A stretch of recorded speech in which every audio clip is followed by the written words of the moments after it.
nuorese,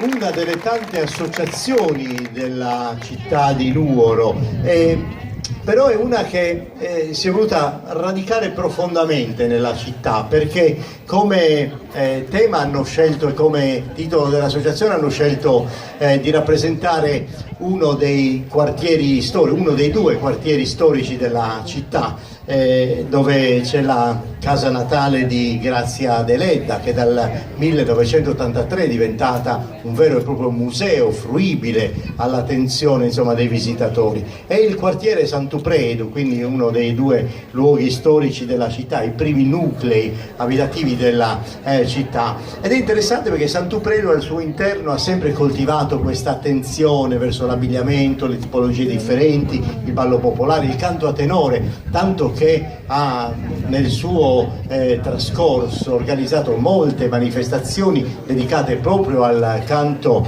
a tenore, quindi al canto degli uomini dell'area centrale della Sardegna, quindi insomma molte attività interessanti. Vedremo due aspetti dei balli. Il primo sarà quello che loro chiamano sul nuvoreso antico, proprio per definire quel ballo spontaneo popolare, proprio come abbiamo visto stasera. C'è sempre un ballo come dire ricco di coreografie, un altro invece che ci riporta alla festa popolare della piazza, e quindi il primo è sul nuvoreso antico, proprio privo di coreografie, e vedremo come si sviluppava anche in piazza nel capoluogo barbaricino. L'organetto è quello di Davide Cangiu, che mi piace sottolineare che così saluto anche un altro caro amico che è Carlo Boeddu, che è stato il suo maestro ed è un grande organettista. Quindi con l'organetto tu c'hai un 12 bassi, però sei portato. Allora, con Davide avremo modo di vedere uomini e donne del gruppo Santupredu di Nuoro con Sul Nuvoreso Antico.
Bene, bene.